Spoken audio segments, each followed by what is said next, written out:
C'est parti, c'est à vous. On va laisser un petit peu de temps aux participants pour rentrer dans la salle.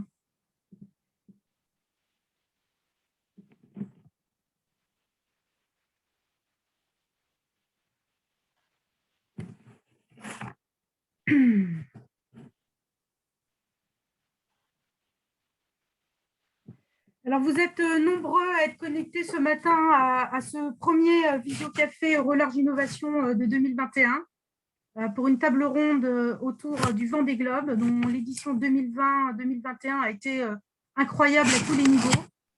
Et nous sommes très heureux de vous retrouver ce matin.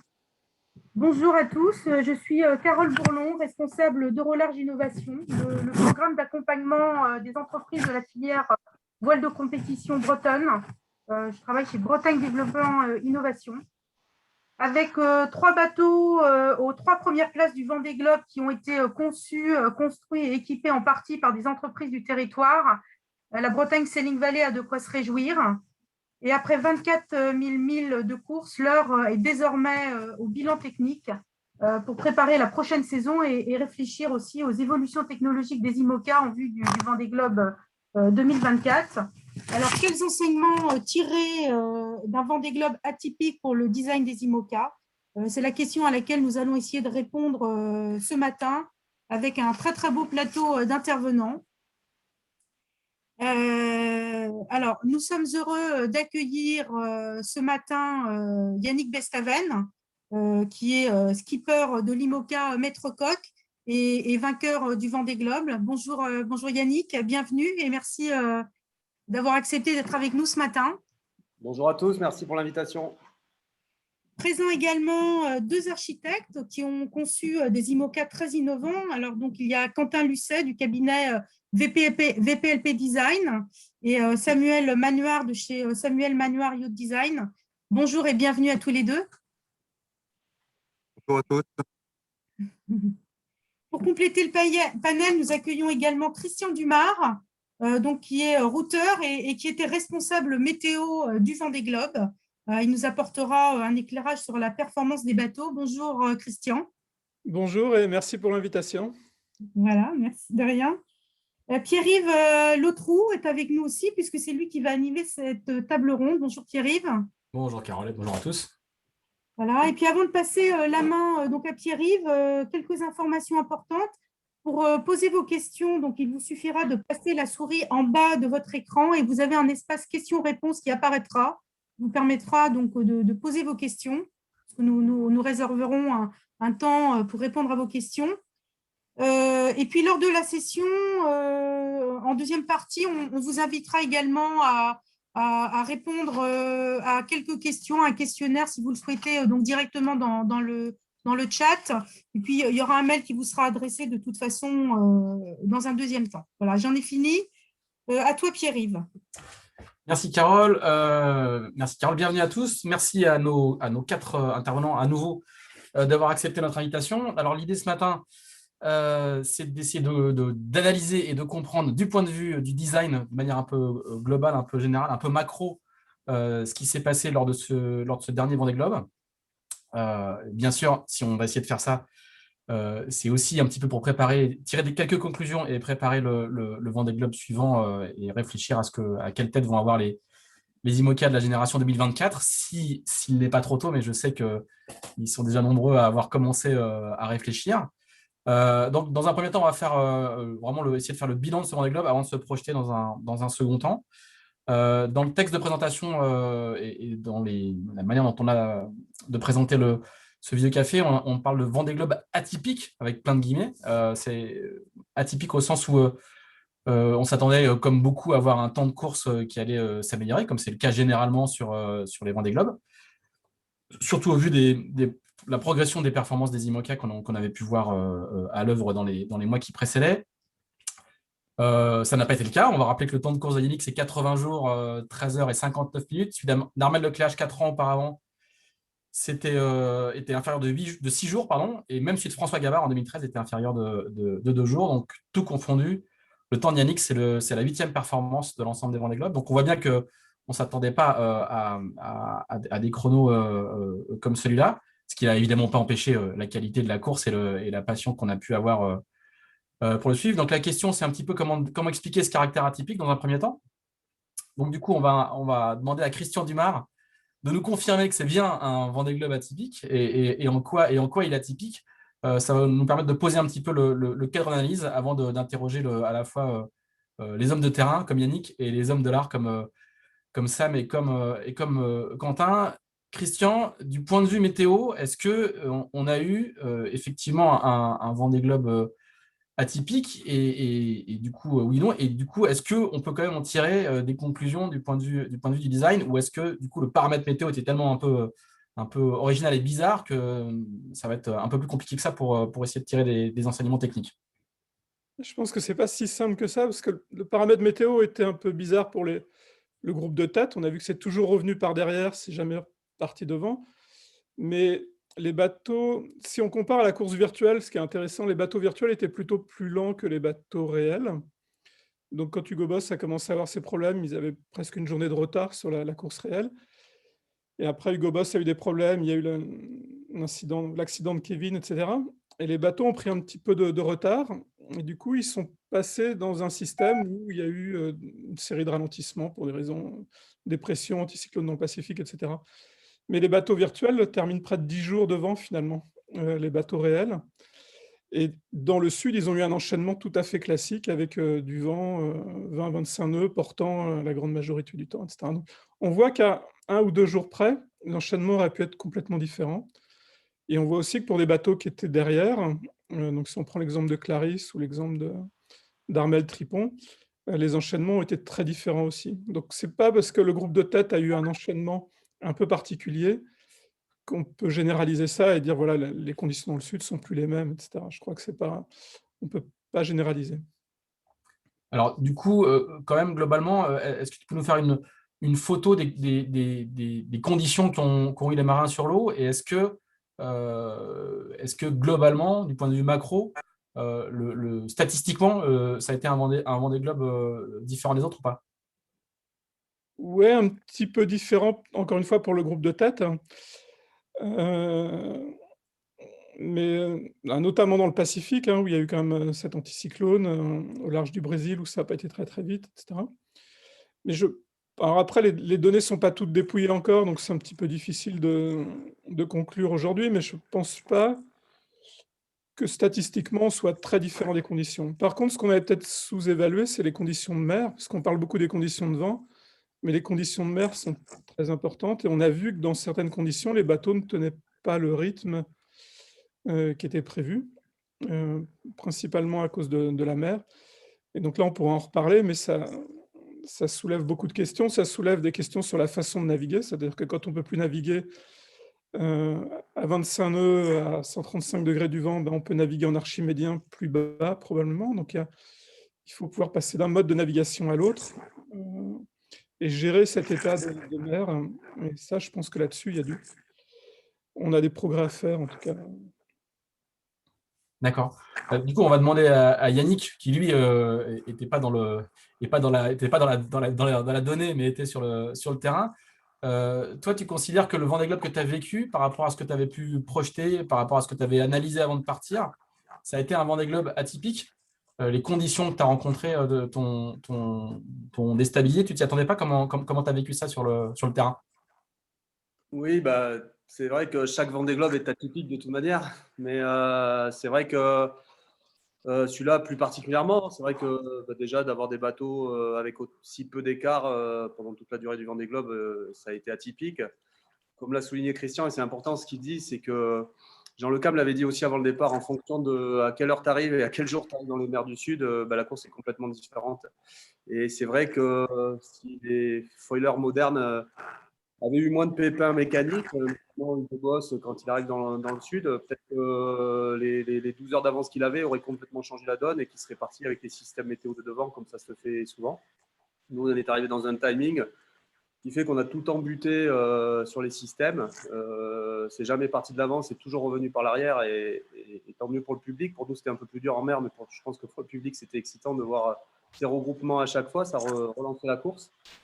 Donc c'est vrai que moi, je m'attendais, comme je l'avais travaillé ou lu dans beaucoup de livres, à des grandes journées où on allait dévaler des pentes liquides au surf au portant pendant une majorité de ce tour de l'Antarctique. Et ça n'a pas été le cas. Je crois que j'ai eu 2 ou 3 journées belles comme ça, c'est tout, sur les 3 semaines où je suis resté dans les mers du Sud. Et c'est vrai que j'étais assez surpris par ça. J'ai été surpris de pouvoir naviguer sous speed dans les mers du Sud. J'ai été surpris de faire du près pour aller chercher des fronts dans les mers du Sud. Donc ça, c'est dû au timing. C'est dû aussi à la zone d'interdiction des glaces aussi, qui est de plus en plus haute aussi certainement. Il y a plein de paramètres comme ça qui font que le Vendée Globe cette année a été différent. Ouais. Est-ce que pour autant, tu considères que le caractère atypique, même si, comme tu l'as dit, tous les Vendée Globes sont atypiques, en tout cas au moins pour ceux qui les courent, est-ce que tu considères quand même que malgré ça, tu as réussi à tirer des conclusions, tu as réussi à tirer des leçons qui vont te permettre de travailler sur le Vendée Globe suivant? Ou Oui, est-ce que du coup, tu te dis, bah non, là, c'était vraiment trop particulier, il faut que je reste, on va rester collé aux intuitions qu'on avait sur le précédent Vendée Globe? non, Comment tu gères ça? c'est sûr que j'ai vu des choses, j'ai vu beaucoup de choses, j'ai vu des façons de naviguer. J'ai appris beaucoup sur ce Vendée Globe et c'est pour ça que j'aimerais y retourner pour mettre en application ce que j'ai l'impression d'avoir appris. J'ai appris beaucoup de choses. J'ai appris déjà, nous, on s'était beaucoup entraîné, on avait beaucoup navigué, mais peut-être pas assez dans des conditions dites dures, entre guillemets. Dur, c'est au niveau vent, mais surtout au niveau mer. C'est vrai qu'on a des architectes qui sont très, très pointus, qui ont des outils de calcul très puissants maintenant. Par contre, je pense que c'est très, très dur de modéliser à la fois les conditions de mer croisée et aussi ce que peut faire un bonhomme seul sur un bateau, parce que être à 100% sur nos machines, c'est difficile en solitaire. Et comme le disait Christian, c'est vrai que nos bateaux sont faits pour voler, mais il ne faut pas oublier que parfois on ne peut plus voler et qu'il est important de savoir naviguer en archimédien. Et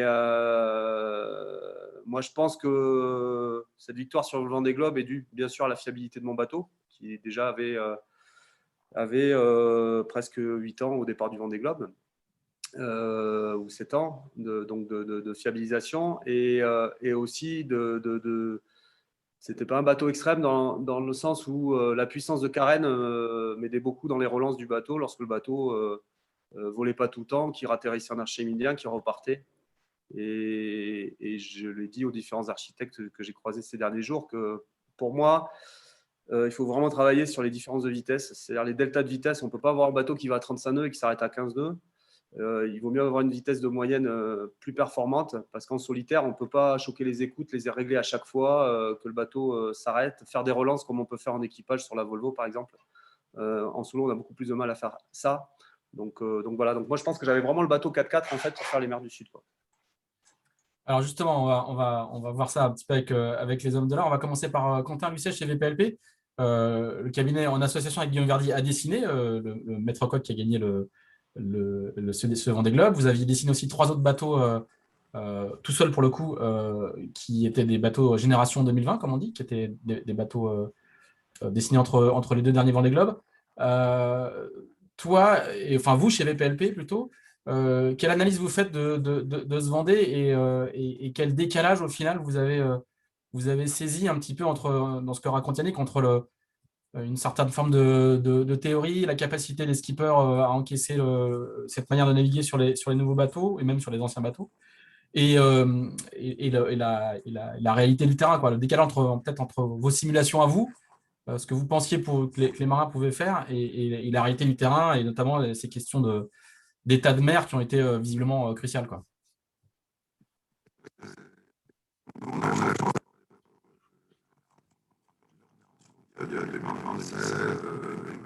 Alors moi, je n'entends pas Quentin, je ne sais pas si vous l'entendez. Allô? Non, ça passe pas.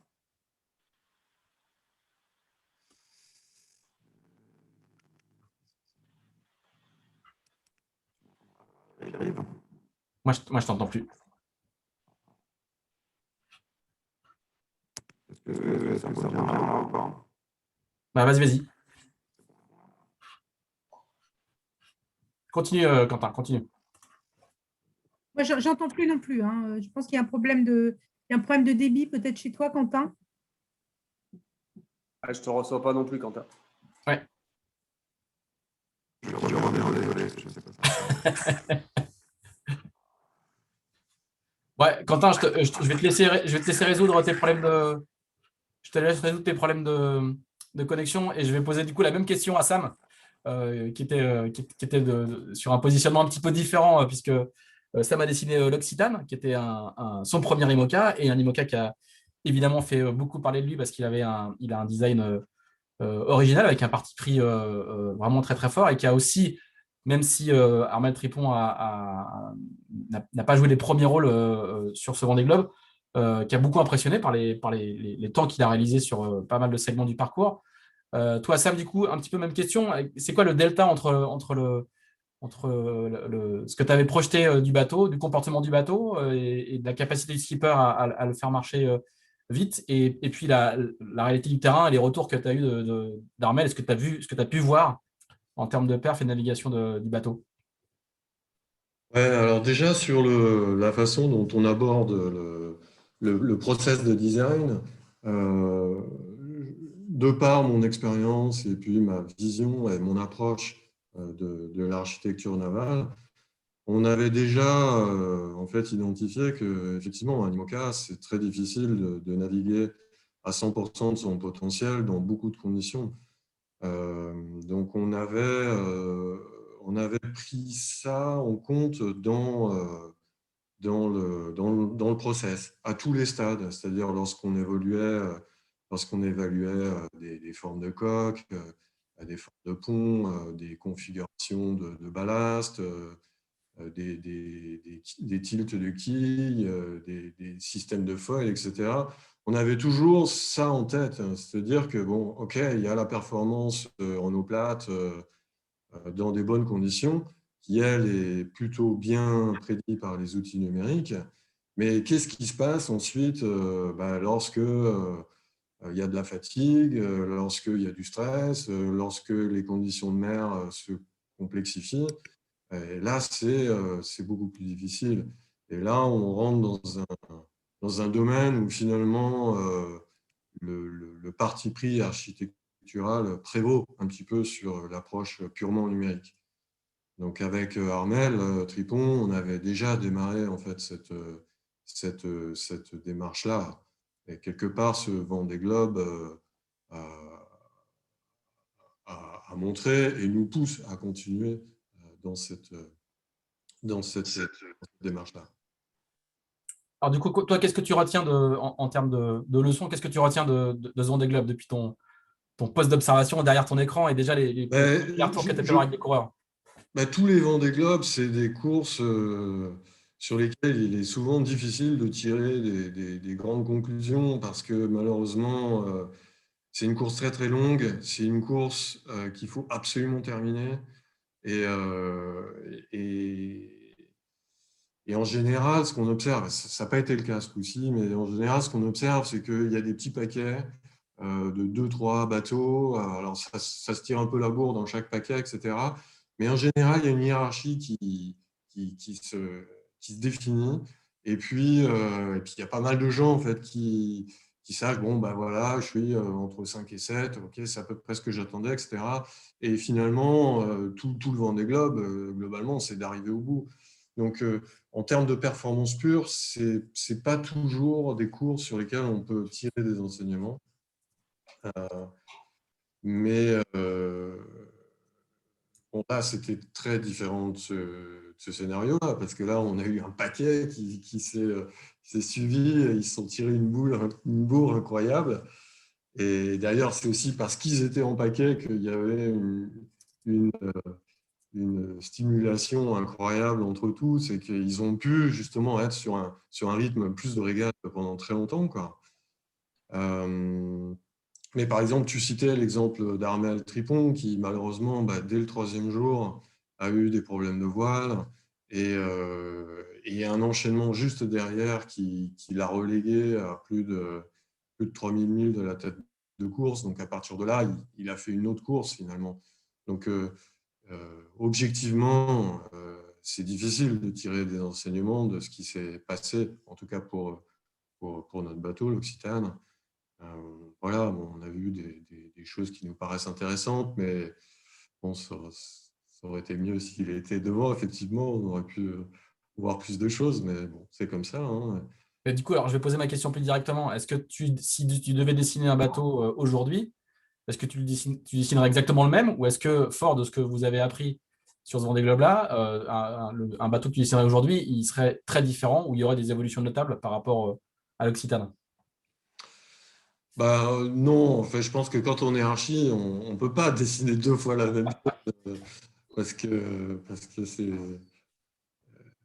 Enfin, même si c'est 2 choses qui se ressemblent, on est toujours intéressé par le prochain bateau, forcément. Donc, il y aura forcément des différences sur un prochain bateau éventuel. Mais en tout cas, je pense que la démarche, on va la développer, cette démarche qui est de dire, bon, certes, il y a la performance absolue, mais on veut chercher d'autres critères et une démarche qui amène cette sensibilité-là, quoi. Qu'est-ce qu'on arrive en fait à tirer comme performance et quelles sont les vraies moyennes effectives qu'on peut avoir sur un Vendée Globe. Donc cette démarche, en tout cas, oui, on va la poursuivre. Maintenant, la forme du bateau, c'est difficile à dire. Il faut se laisser quand même du champ libre pour la créativité et tout ça, et pas trop se brider. Si on se dit qu'on va faire la même chose, finalement, on ne progresse pas. Alors, Quentin, j'espère que ta connexion est revenue et que tu nous entends clairement, et surtout que nous, on va t'entendre clairement. Toi, Quentin, ça a l'air d'être mieux. Chez VPLP, du coup, vous, c'est quoi les enseignements que vous tirez de ce tour du monde où vos bateaux, pas vraiment pour des questions de performance, mais plutôt pour des questions de collision, de fortune de mer, n'ont pas été à la fête, vos nouveaux bateaux. Quelle conclusion vous tirez malgré tout de ce Vendée et qu'est-ce que vous avez appris? Qu'est-ce que vous avez appris, quoi? C'est sûr qu'il y a quand même pas mal de spécificités par rapport à la course du Vendée, mais notamment pour la simple et bonne raison que finalement le Vendée, c'est la seule opportunité qu'ont les marins d'aller naviguer dans les mers du Sud. Et finalement, toutes les régates d'avant-saison qui sont les transats, etc., ne sont pas forcément représentatives des conditions qu'on va rencontrer sur la totalité du parcours du Vendée. Et c'est sûr que là, nous, ayant des bateaux de génération à dérive, avec des foils petits, des grands foils, etc., finalement, une espèce de hiérarchie qui s'est mise en place sur toutes les courses d'avant-saison où il était pratiquement inenvisageable d'être dans le top 5 sans avoir un bateau ayant des grands foils. Manifestement, ça n'a pas été, ça n'a pas été le cas dans le cadre du Vendée pour diverses raisons. Effectivement, je pense que ce que disait Christian au début, il y a eu des notions un peu de météo, les zones d'exclusion, etc. Donc ça, c'est effectivement un paramètre. Mais le paramètre peut-être le plus déterminant autour de ça, c'est effectivement la capacité de naviguer dans ces états de mer qui sont beaucoup plus importants dans les mers du Sud et où aujourd'hui, c'est un peu, si on fait l'analogie avec la musique, je pense qu'il y a vraiment une histoire de tempo en fait, qui n'a pas forcément été trouvée avec les bateaux de dernière génération parce que finalement, il y avait des accélérations qui étaient très importantes des bateaux et les bateaux rattrapaient les vagues et butaient dans la vague de devant. Donc là, clairement, il y a quelque chose, en tout cas, qui n'a pas été aussi performant qu'on pouvait l'imaginer. Et je pense que ça amène vraiment beaucoup de questions, je pense, sur la façon de dessiner le bateau de 2024, le prochain. Parce que de toute façon, c'est forcément un bateau, c'est des histoires de compromis, ça c'est sûr. Mais il faut trouver le moyen de dessiner un bateau qui va être plus performant dans ces mers du Sud, sans compromettre les performances qu'on peut avoir dans les zones d'Atlantique où des conditions de vent et de mer sont un peu plus raisonnables. Donc c'est sûr que ça c'est vraiment très, très, comment dire, c'est primordial, on va dire, dans la démarche de tisser les liens avec avec les marins pour avoir leur retour, pour bien comprendre le fonctionnement, ce que disait Yannick avant, le fait qu'on n'est pas tout le temps en train de régler ses voiles, les relances du bateau, et puis quel rythme on est capable d'avoir en fait concrètement, parce que les bateaux sont... J'ai jamais entendu que les bateaux étaient très faciles à manier, et j'ai pas l'impression que ça aille en s'arrangeant avec des vitesses qui augmentent. Et il y a réellement, je pense, quelque chose pour la conception des nouveaux bateaux. Je pense que c'est d'autant plus nécessaire, c'est vraiment les enseignements de ce Vendée Globe-là, d'avoir une bonne vision de la façon dont les bateaux vont être utilisés. C'est vraiment, je pense, le point clé. Et aujourd'hui, j'ai un peu l'impression que voilà, si on n'a pas été dans les mers du Sud, on peut se faire des idées sur la façon dont ça se passe. Mais la réalité du terrain, bah, c'est les skippers qui l'ont. Du coup, Sam, je rebondis tout de suite sur ce que vient de dire Quentin. Toi aussi, tu as le sentiment qu'il y avait que cette partie-là n'était pas forcément très, très prise en compte jusque-là? Ben, je ne saurais pas trop dire. C'est-à-dire que si j'observe l'évolution des bateaux de 2012-2016 à 2020, on voit que clairement les bateaux ont été très influencés par une optimisation numérique sur mer plate, quoi. Et la progression des performances des différents bateaux que j'ai pu observer, elle est flagrante. Et c'est vrai que pas moi, un char-à-lin est capable d'aller à Mach 12 dans des bonnes conditions, et pareil pour Apivia, et pour tous ces bateaux-là, etc. Ils sont incroyablement rapides dans des bonnes conditions. Maintenant, c'est vrai que c'est peut-être au prix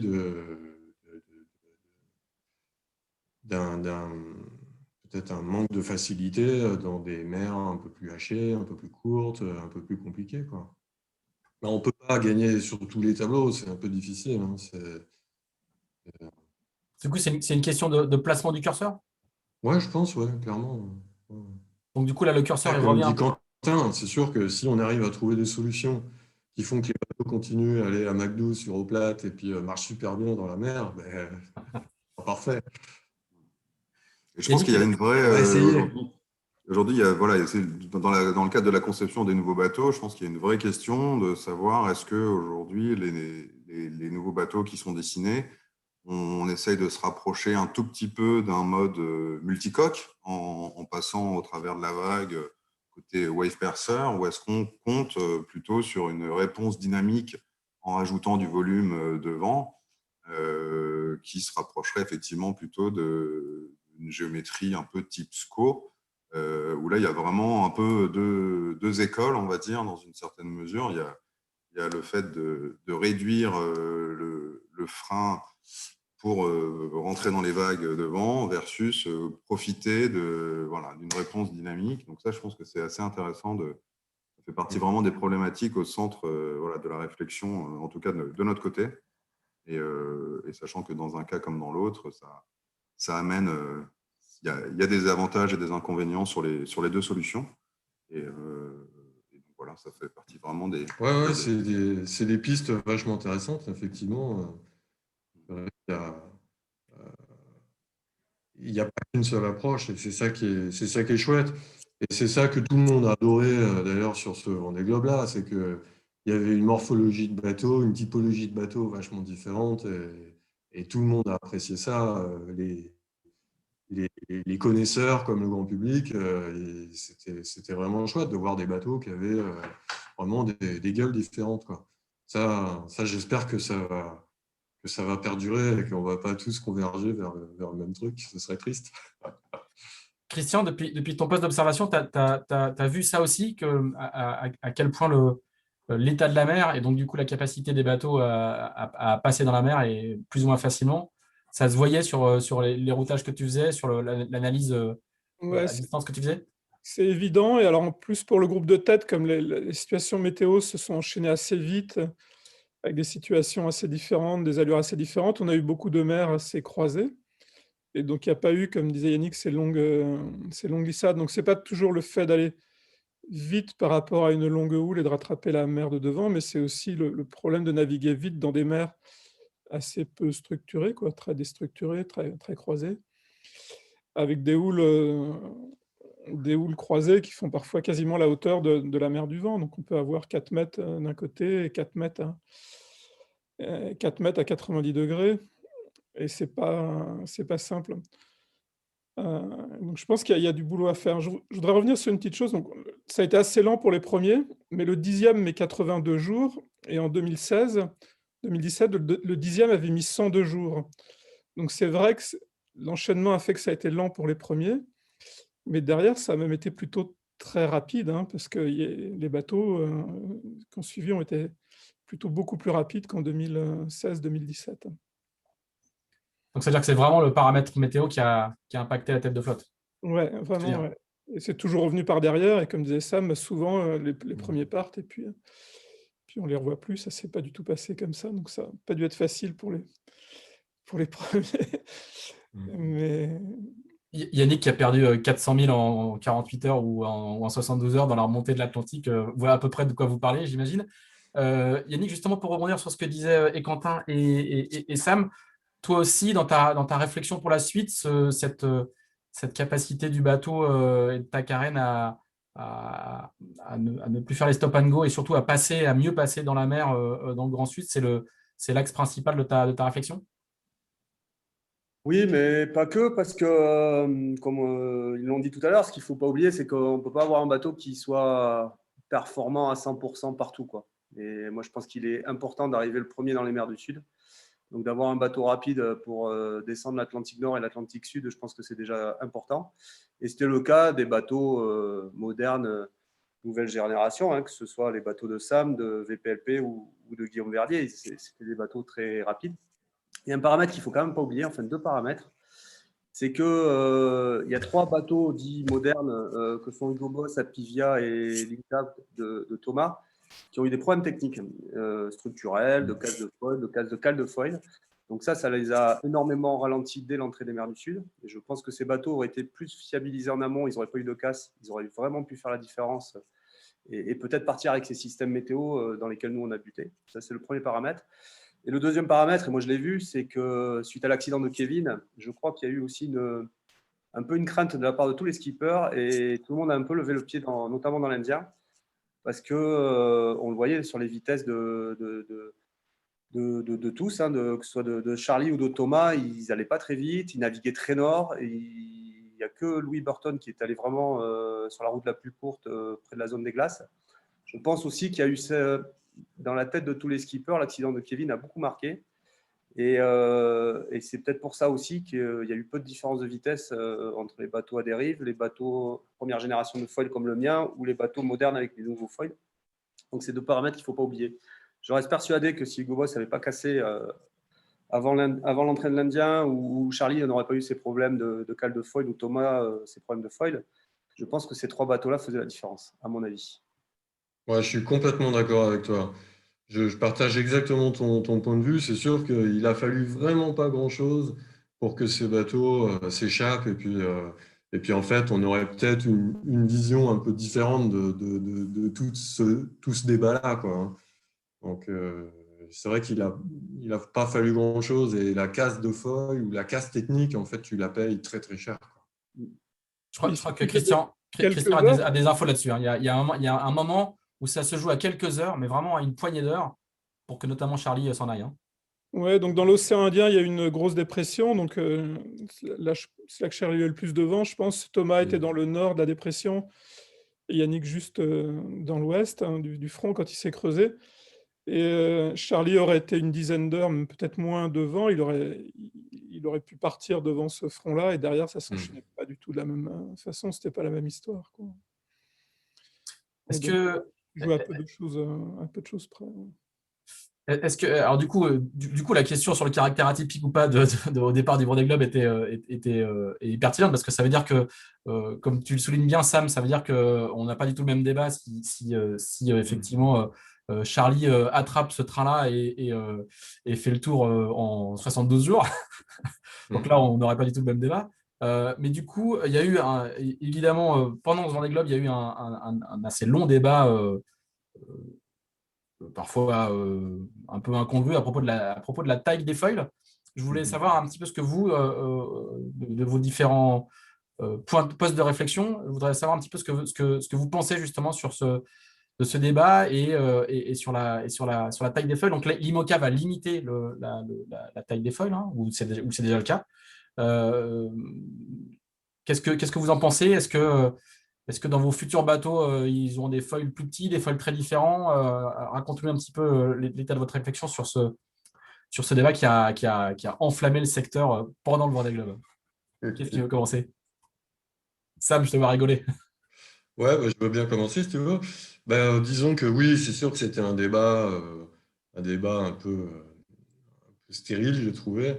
Globalement, si je schématise à très grands traits, les foils, globalement, ça sert à rien dans le petit temps, ça sert à quasiment à rien dans le gros temps, mais dans le médium, ben, la taille des foils, ça compte.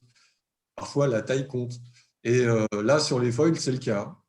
Donc, bah ouais, des grands foils, ça permet de démarrer plus tôt, ça permet d'avoir des vitesses très élevées dans les bonnes conditions, etc. Donc, c'est une sorte de petit turbo en plus, d'un petit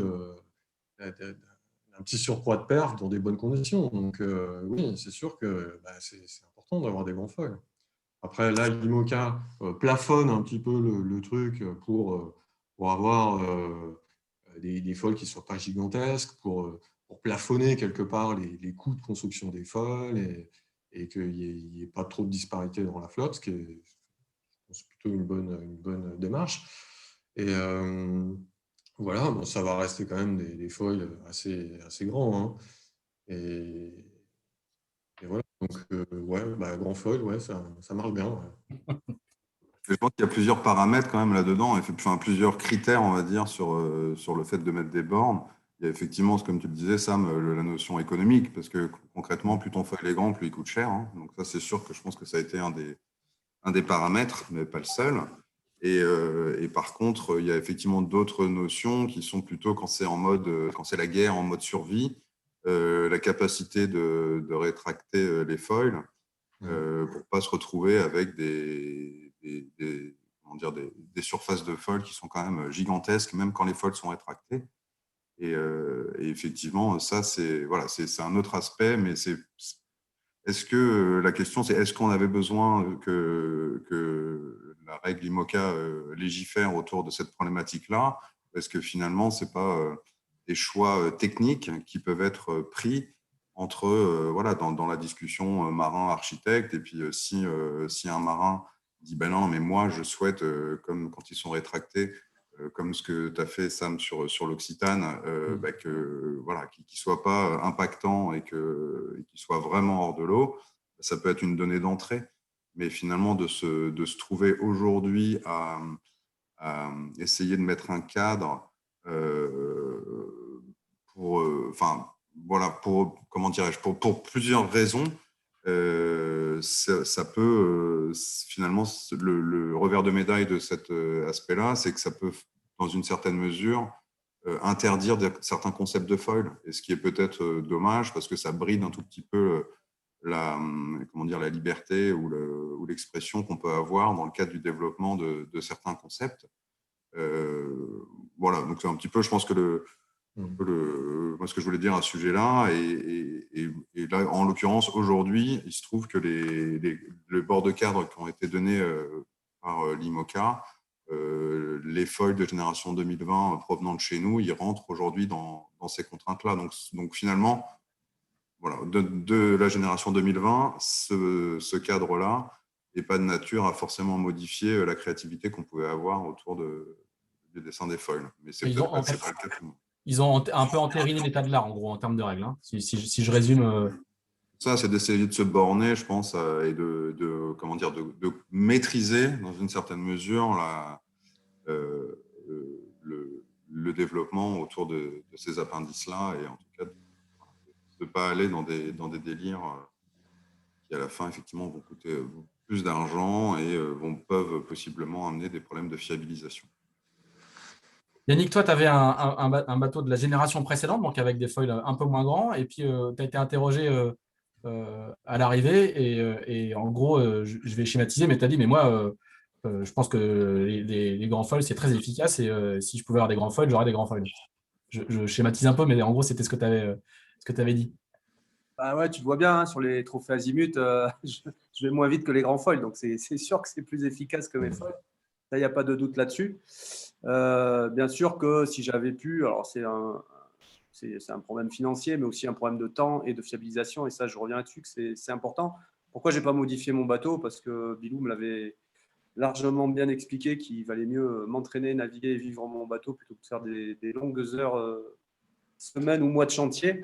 Donc voilà, nous, on n'est pas parti. Nous, on a essayé de fiabiliser l'existant. Et je me rappelle aussi de certains marins du Vendée Globe précédent, comme Sébastien Josse ou même Armel, qui disaient ne pas avoir mis les foils à 100% du temps dans les mers du Sud parce que c'était des bateaux difficiles à voir, que nos bateaux vont de plus en plus vite. Les impacts, les chocs sont de plus en plus violents. On navigue maintenant avec des casques, avec des gilets anti-choc. Enfin bref. Donc il faut aussi après arriver à les faire marcher à 100%, ces grands foils. Donc moi, j'avais pris le parti de garder mes foils et de jouer la fiabilité. C'est vrai qu'aujourd'hui, si tu veux jouer les premières places, et notamment toute cette descente de l'Atlantique à l'entrée des mers du Sud, ça ne peut se passer qu'avec des grands foils. Donc voilà. Après que la jauge IMOCA limite la taille des foils, je trouve ça tout à fait normal. On limite aussi la taille des quilles, on limite beaucoup de choses pour rester dans un cadre et avoir une homogénéisation de notre flotte. Donc ça, c'est important. Pour les coups aussi, parce que ce qu'il faut voir, c'est que lors d'impact ou de choc, et voilà, sur l'eau, il y a plein de choses qui traînent, mais il y a aussi des animaux marins. Enfin bref, on peut rencontrer plein de choses à haute vitesse. Ben, il faut dimensionner aussi tout ce qui va autour du foil. Il ne s'agit pas de découper tout le bateau lorsqu'on va taper quelque chose avec nos grands foils. Et plus le foil est grand, plus le bras de levier est important, plus les efforts sur les cales sont importants.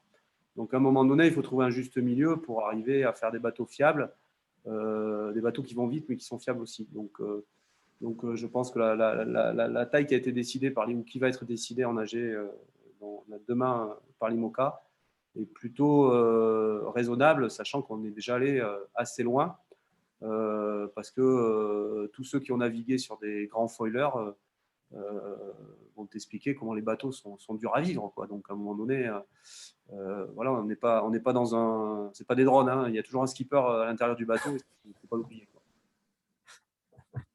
Ça marche. Christian, une petite question justement sur les mers du Sud là, que tout le monde a évoqué sur le fait que les bateaux, il fallait arriver assez tôt en bas pour attaquer les mers du Sud en premier, et ensuite les bateaux devaient sans doute avoir des designs un peu plus spécifiques, en tout cas pour arrêter les fameux stop and go dans les mers du Sud. Toi, en termes de routage, tu disais qu'il y avait des outils spécifiques qui commençaient un petit peu à sortir et qu'il y avait une manière de router les bateaux qui pouvait évoluer dans le Sud? Ce qui est sûr, c'est que les outils de routage qu'on utilise actuellement ont un certain nombre de limites. Alors, il y en a plusieurs. La première, c'est que les polaires sont symétriques. Donc, quand un bateau a un foil cassé, il va naviguer différemment sur un bord et sur l'autre. Donc, il faut pouvoir gérer des polaires qui deviennent asymétriques pour router. Mais le deuxième point, c'est que on peut pas, aujourd'hui, les logiciels de routage dégradent la performance du bateau quand il y a de la mer, mais en naviguant toujours au même angle. Et donc, on va dire qu'on navigue simplement à 80% du potentiel du bateau. Mais si on navigue moins vite, on peut peut-être naviguer à cette vitesse-là, plus bas. Et donc, ça veut dire que si on n'arrive pas à tenir les 25 nœuds à 135 degrés du vent, on va peut-être tenir les 20 nœuds à 145 degrés du vent.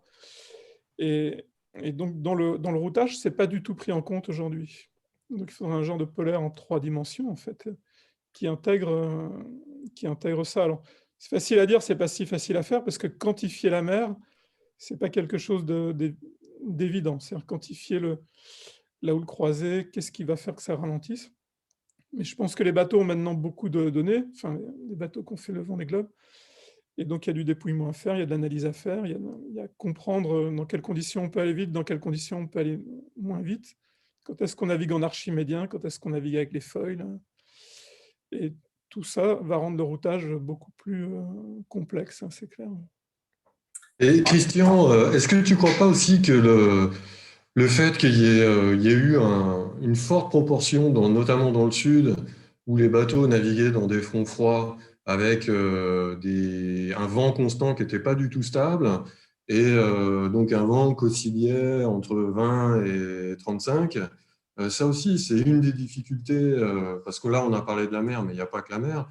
Il y a aussi le fait que, en design, il faut qu'on trouve des solutions pour que les bateaux un petit peu sous-toilés, malgré tout, aient des bonnes vitesses moyennes, mais aussi dans le routage, ce paramètre d'avoir un vent instable en front froid, il est pas encore super bien défini, quoi. Il n'est même pas défini du tout. C'est-à-dire qu'aujourd'hui, on Ouais. roule sur un vent moyen. Mais quand on a 25 nœuds de vent moyen avec des rafales à 28 nœuds, ou quand on a 25 nœuds avec des rafales à 45 nœuds, on n'est pas toilé du tout de la même façon. Ben ouais. Donc quand on a des rafales à 45, on sera plutôt toilé pour 40 ou 45. Mm. Et donc quand le vent va retomber à 25 nœuds, on va aller beaucoup moins vite. Alors, en plus, les zones où le vent est instable, c'est souvent les zones où la mer est la plus croisée. Et donc tout ça se combine. Mm. Et aucun bateau n'a battu le record des 24 heures sur ce Mm. Vendée. Il n'est pas tombé, ni devant, ni dans le groupe de tête, ni derrière. Et donc, on voit qu'on a quand même du mal aujourd'hui à tenir des moyennes élevées sur 24. Ouais. Alors, du coup, le temps file, je voudrais qu'on se projette un petit peu dans l'avenir. Si vous arriviez à nous dire un petit peu à quoi vont ressembler les bateaux de 2024. Alors, Sam, tu disais que personne ne voulait jamais dessiner le même bateau, mais est-ce que tu peux nous dire un petit peu vers quelle piste tu t'orientes, ou est-ce que nous essayer de nous décrire même de loin, parce que je pense qu'il y a encore des négociations en cours, à quoi pourrait ressembler la génération 2024. J'en profite au passage pour Je transmettre sais pas, on verra bien. Oh, bah merci. Il va avoir on a dit qu'il aura 2 grands foils, ça c'est sûr. D'accord. Voilà, écoute, on verra bien. En tout cas, ce que je te dis, c'est que sur le process de design, on continue un peu dans cette démarche à essayer de trouver une méthodologie pour ne pas que regarder la performance sur plate. Voilà, après, écoute, on verra bien quelle forme ça prend. Alors, à propos de forme, j'en profite pour transmettre une question de l'audience. Pourquoi ne pas aller plus loin dans les formes de coque larges avec néron? Est-ce qu'on peut aller encore plus loin? Est-ce qu'on peut faire des SCO encore plus radicaux que l'Occitane aujourd'hui? Que quoi? Est-ce qu'on peut aller plus loin dans la forme d'étrave arrondie que l'Occitane aujourd'hui? Est-ce que ça pourrait apporter quelque chose? Est-ce que ça te semble pertinent? L'Occitane était vraiment très très proche de la limite, mais cela dit, par 3 points, on peut faire passer une infinité de courbes. Hein, donc, on peut pas on peut pas se brider quelque part. Donc, on peut faire plein de variations autour d'un même thème. Il n'y a pas de souci. Quentin, à quoi va ressembler le VPLP Génération 2024?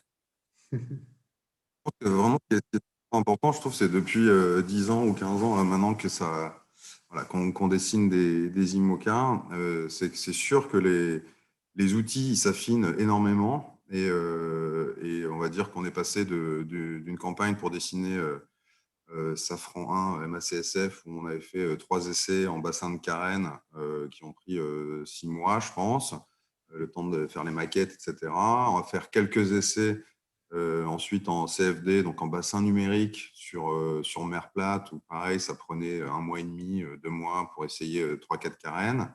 Les générations dernières, on a effectivement mis l'accent, enfin, on a des capacités de calcul qui nous permettent vraiment d'aller d'essayer beaucoup plus de variations, mais ça ne prenait pas forcément en compte des notions un peu dynamiques comment dirais-je, qui peuvent faire des arbitrages un peu différents. Donc tout ça, en fait, ça nous pousse à effectivement continuer à développer les outils, clairement, mais avoir quand même une bonne capacité à prendre du recul par rapport aux résultats qu'on obtient.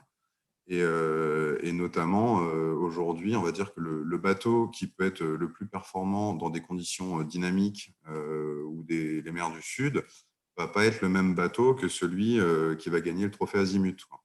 Et ça, c'est je pense, un vrai sujet où aujourd'hui, il va falloir être capable, par rapport à la mise en place d'outils, de choisir un bateau qui va possiblement pas être le plus performant, en fait, d'après nos outils.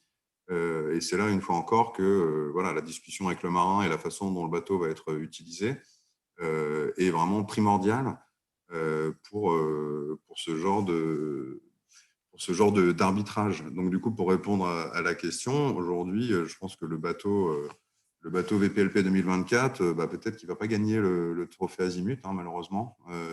Mais par contre, on va essayer de trouver le bon compromis entre compter bien sur les foils, peut-être, pour toutes les allures de reaching, avoir des réponses dynamiques assez intéressantes au niveau de la forme de coque pour toutes les allures portantes, toutes ces notions un peu de relance de bateau, d'essayer de réduire, on va dire, la capacité à mettre le nez dedans, d'avoir une meilleure réponse et faire en sorte que ça soit moins violent et des variations de vitesse qui sont un peu moins extrêmes, quoi. On ne va pas passer de 35 nœuds à 15 nœuds et on se retrouve avec les réglages de voile qui sont complètement pas adaptés à ces vitesses-là et où la relance du bateau va être longue. Donc ça, c'est vraiment des arbitrages qui vont être assez intéressants, je pense, et en tout cas qui vont vraiment faire évoluer le design des bateaux, quoi. Ça, je pense qu'il n'y a pas de doute. Depuis 15 ans, on va dire que les outils d'analyse sur mer plate, ils poussent à faire des lignes de quilles de plus en plus tendues pour aller, et effectivement, ça fait des bateaux de plus en plus rapides sur mer plate. Par contre, ça, c'est un peu antinomique par rapport à la capacité, on va dire, de passer dans de la houle, de la mer croisée ou des choses comme ça. Ça fait un bateau, on l'imagine bien, hein, qui va plus buter. Donc on va peut-être voilà, un peu être moins extrême sur ces approches-là. Moi, j'ai une question, Pierre-Yves, si je peux me permettre, justement pour Quentin, mais aussi pour les autres. Est-ce qu'on peut, parce que là, on parle d'un IMOCA pour le Vendée Globe, ou un défi Azimut, par exemple, mais on sait très bien aussi que les IMOCA sont aussi des bateaux maintenant qui sont amenés à faire The Ocean Race, donc en équipage. Comment vous intégrez cette donnée potentiellement dans les projets sur lesquels vous allez travailler?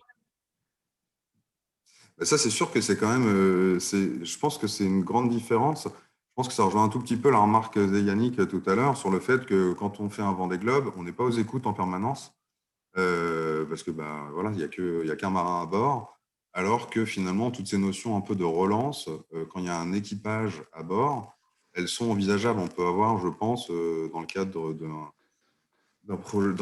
d'une course Ocean Race, une ou deux personnes à la colonne aux écoutes et qui vont plus accompagner finalement les réglages du bateau en fonction de ces variations de vitesse.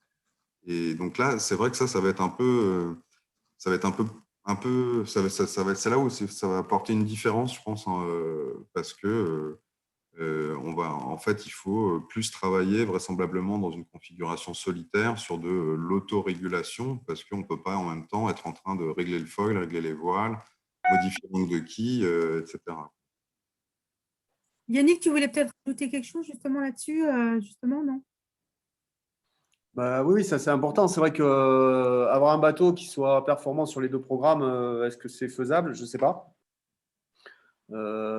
C'est sûr que tu ne manœuvres pas de la même façon en équipage qu'en solitaire.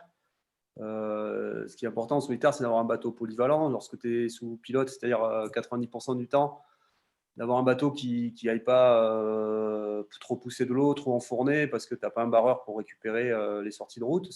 Voilà.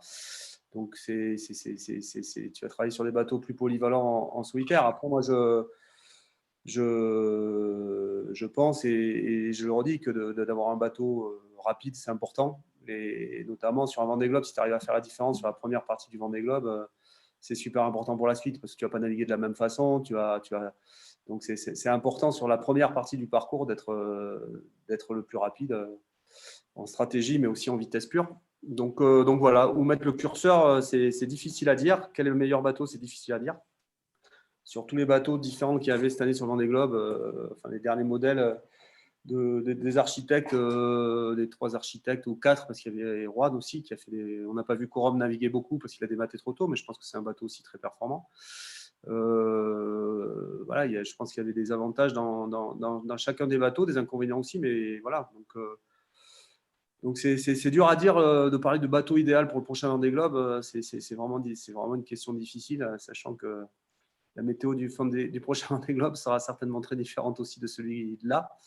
Donc, ce qui est vrai aujourd'hui sera peut-être pas vrai demain. Donc, voilà. Ce qu'il ne faut pas oublier, c'est qu'il y a le bateau, mais il y a aussi le bonhomme qui fait marcher le bateau et qu'on passe beaucoup de temps avec nos bureaux d'études et nos chantiers, mais il y a beaucoup de temps à passer sur l'eau aussi et connaître son bateau par cœur et savoir l'amener à une vitesse moyenne élevée tout le temps. Moi, c'est vraiment les axes de recherche, c'est comment avoir la meilleure vitesse moyenne au final pour être devant à l'arrivée, quoi. Le petit côté 4x4 que tu avais souligné sur le bateau que tu avais sur le Vendée Globe qui vient de s'achever, on va sans doute le retrouver sur ton prochain bateau? Ouais, certainement. Certainement. C'est vrai que moi, clairement, d'avoir de perdre de la puissance de carène parce qu'on dit qu'on va tout le temps sur le foil. Enfin, quand je vois des bateaux comme le dernier Hugo Boss, qui est un bateau quand même qui est assez étroit, à mon avis, c'est pas dans ce sens-là que j'irai, quoi. Parce que j'ai bien vu quand un bateau se repose et renavigue en archimédien, s'il n'a pas de la puissance de carène, le bateau se couche, il met du temps à repartir. Donc, c'est des bateaux compliqués, à mon avis, à faire marcher en solo. Peut-être qu'en équipage, c'est plus simple, mais je trouve qu'en solo, c'est difficile. Et puis aussi, il faut voir que je pense aussi que le niveau a augmenté. Je reviens sur ce que je disais tout à l'heure, que ce soit Armel Leclèche ou Seb Josse, dans les mers du Sud, souvent, ils ont rétracté leurs foils qui étaient des petits foils.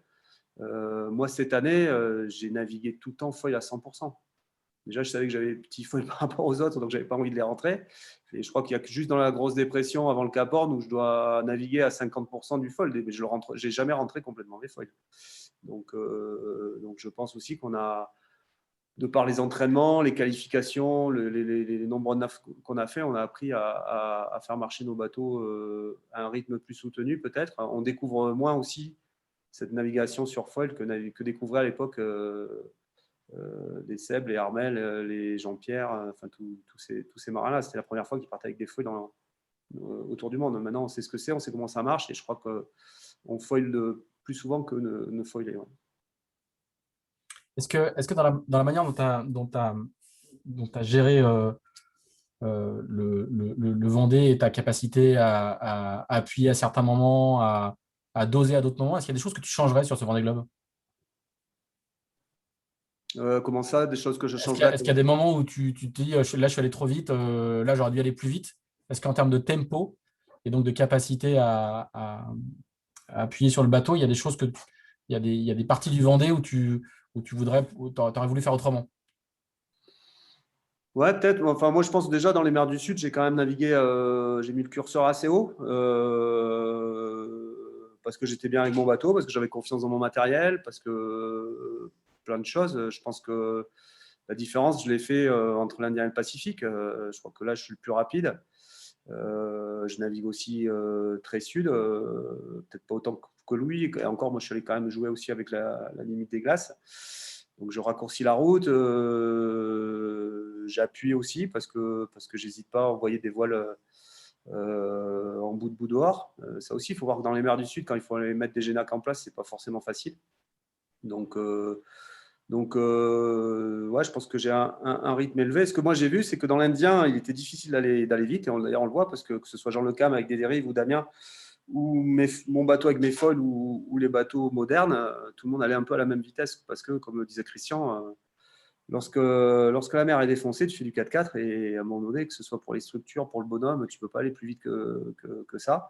Donc, tu es limité à cause de la mer. Ça, c'est un paramètre important. Mais bon, ça a été que quelques jours, une semaine, mettons, dans l'océan Indien, où on était limité en vitesse. Après, c'est vrai qu'on a eu quand même un Pacifique compliqué de par les conditions météo, mais si on avait eu un Pacifique avec des conditions de portant, les grands foilers seraient allés beaucoup plus vite, hein, ça c'est sûr.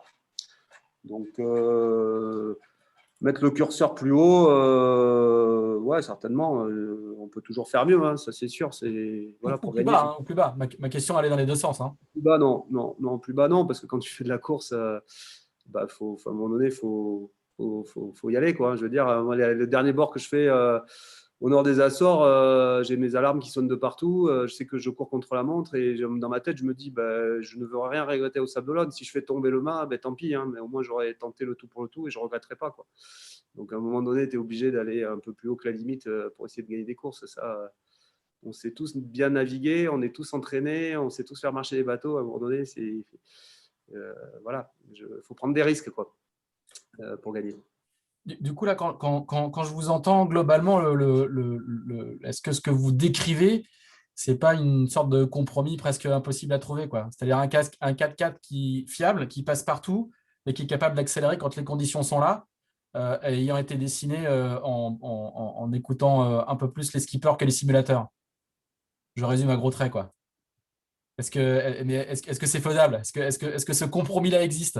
Le bateau idéal n'existe pas, il n'existera jamais.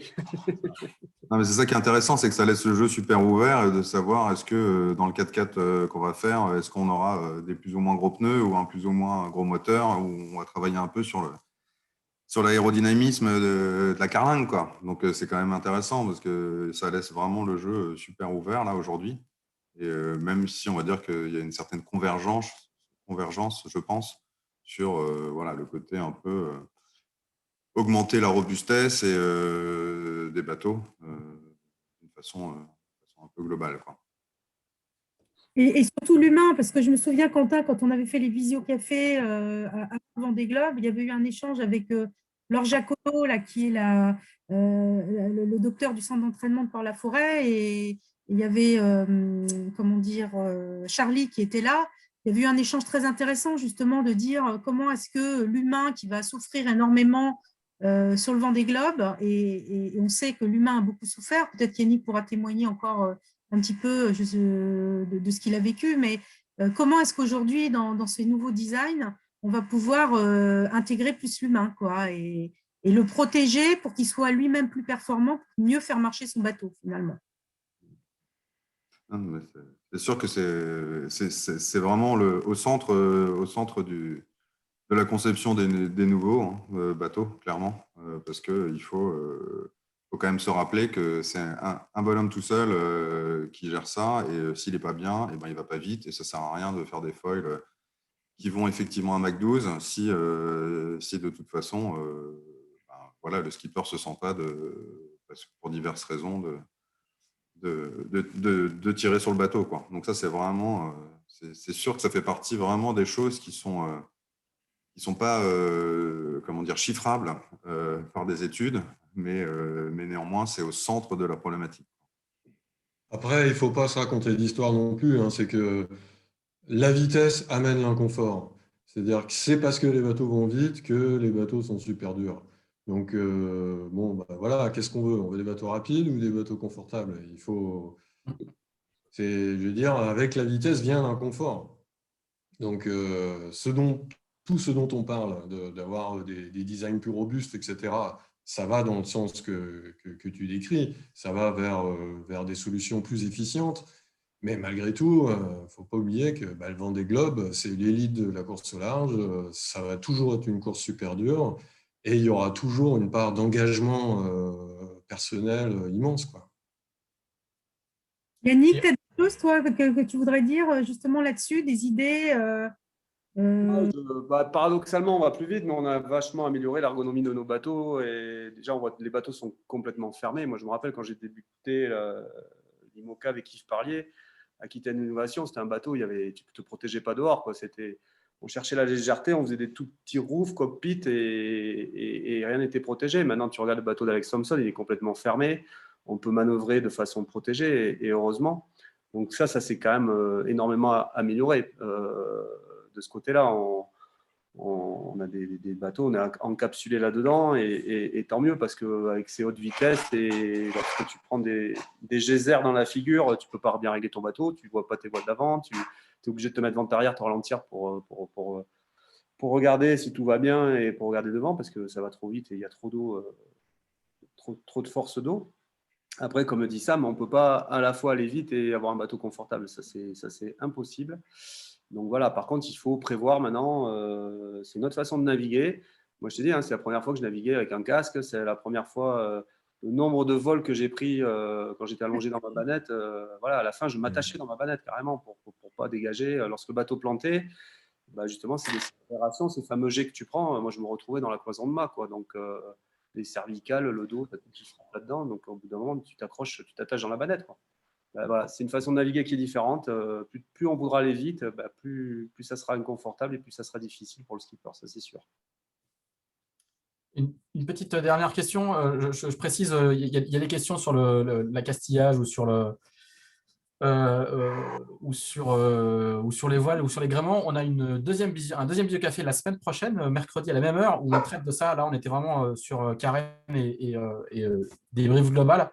Donc, du coup, ces questions-là, vous pourrez les poser mercredi prochain de 9h30 à 10h30. Il y a une question sur les datas et sur l'instrumentation des foils. Alors, tous les foils n'étaient pas instrumentés, tous les bateaux n'avaient pas forcément de la fibre optique dans les foils. Mais est-ce que vous, architecte, vous avez du coup, c'est un Vendée Globe où vous avez beaucoup plus de données qu'avant à traiter et à interpréter? Est-ce que ça vous aide pour la suite, plus que sur les Vendées précédents? Est-ce que c'est à minima le premier Vendée où il y a beaucoup, beaucoup de data? C'est sûr que là, il y en a vraiment beaucoup plus que les fois d'avant, dans le sens où en 2016, je pense qu'il y avait l'instrumentation des cadènes de tirant, quelques voiles d'avant, et c'était à peu près tout, concrètement. Enfin, il y avait peut-être une instrumentation de foil, mais c'est tout. Alors que là, effectivement, en tout cas, nous, de tous les foils qu'on a développés pour cette génération-là, ils ont tous de la fibre optique, et il y a même certains bateaux qui ont mis de la fibre optique dans les fonds de coque. Et ça, c'est quand même très riche, parce qu'on est capable d'avoir des efforts liés à des vitesses et des conditions de navigation. Et c'est là où maintenant, il serait intéressant de réinjecter aussi les notions d'état de la mer qui ne sont pas forcément enregistrées pendant l'enregistrement des logs de navigation. Mais ça, c'est sûr que ça change vraiment la donne. Et notamment, Alex, par exemple, sur son Vendée, il s'était mis une limitation en termes d'accélération verticale pour avoir un cadre au rythme qu'il pouvait donner en fonction de la structure qui avait été dessinée. Donc ça, il avait instrumenté l'arrière du bateau. Bon, malheureusement, il a eu un souci sur l'avant. Donc voilà, on avance. Hein. Mais en tout cas, c'est sûr qu'on a beaucoup plus d'infos et ça, c'est vraiment intéressant. Et ça ouvre aussi des nouvelles perspectives avec, effectivement, on se retrouve avec énormément de données. Donc, c'est un vrai poste aujourd'hui de prendre le temps d'analyser la donnée et d'être un peu sur le mode anticipation de ce qui peut se passer en fonction des enregistrements. Ça, c'est vraiment un vrai sujet. Sam, sur cette partie data?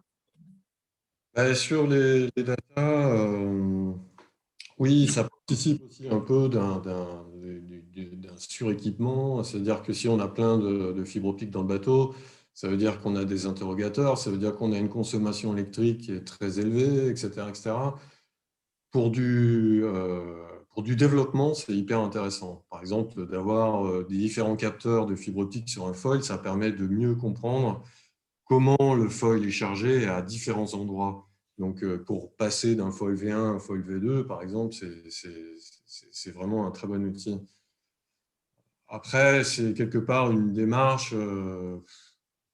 Je suis un peu sceptique, par exemple, sur le fait que d'avoir des fonds de coque instrumentés, ça puisse vraiment aider à trouver la limite, parce que finalement, c'est un monitoring discret, c'est-à-dire qui est réparti sur quelques points de la surface. Alors, on peut le multiplier, mais malgré tout, on peut passer juste à côté du truc. Et finalement, l'exemple du Gobos le montre bien, c'est qu'il était instrumenté derrière et ça pète devant. Donc, quelque part, c'est sûr que c'est tentant, c'est une démarche de développement qui coûte très cher, qui est très énergivore, etc., qui est très bien pour le développement. Après, bon,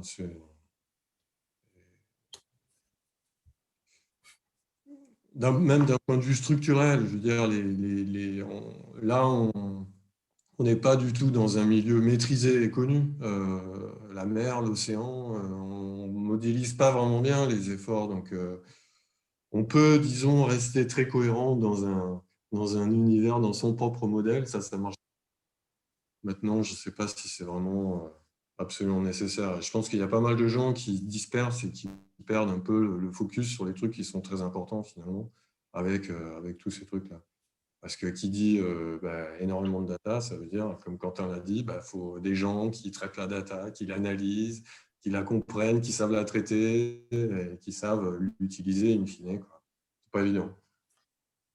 Bon, plutôt pour les grosses équipes, donc, si on t'entend bien. Ouais, clairement. Ouais. Ça marche. Merci à tous les quatre. On a dépassé le timing imparti. Je vous donne rendez-vous la semaine prochaine pour toutes les questions que vous avez pu poser sur l'accastillage, les hydrogénérateurs. Voilà, on en parlera de ça la semaine prochaine en rentrant dans les détails un peu plus micro. Voilà, merci à tous les quatre et je passe la parole à Carole. Oui, écoutez, merci. On arrive effectivement au terme de ce visio-café qui sera d'ailleurs prochainement accessible sur la chaîne YouTube Eurolarge Innovation. Donc, pour ceux qui veulent le revoir ou si vous souhaitez le partager, n'hésitez pas. Et puis, vous pouvez, si vous souhaitez, continuer à nous suivre et suivre nos actualités sur les réseaux sociaux. Évidemment, donc, on est présent sur Facebook, sur LinkedIn, sur Twitter. Voilà, vous pouvez nous trouver un peu partout. SoundCloud également avec des podcasts. Et puis notre newsletter et puis la page voile sur le site de Bretagne Développement Innovation. On vous donne rendez-vous mercredi prochain à la même heure pour un deuxième visio-café, comme le disait Pierre-Yves.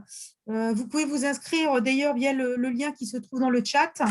On va poursuivre le débriefing du Vendée Globe autour de l'électronique, du pilote, des gréements et de la vie à bord. Et puis, on donnera la parole aux experts des teams à ce moment-là. Donc, on aura avec nous Jean-Charles Monet, qui est le directeur technique du team groupe Apicil Voile. On aura également Pierre-François Darny, qui est le directeur technique du Charal Sailing Team. Et puis, un coureur, Romain Athanasio, qui est skipper de l'IMOCA Pure Best Western, qui est 14e du Vendée Globe. Voilà, donc merci encore à toutes et tous de votre participation. Et merci infiniment à nos intervenants pour toutes les informations qu'ils nous ont données. Je vous souhaite une très bonne journée à tout le monde et je vous dis à bientôt. Salut. Salut, merci. À bientôt, merci.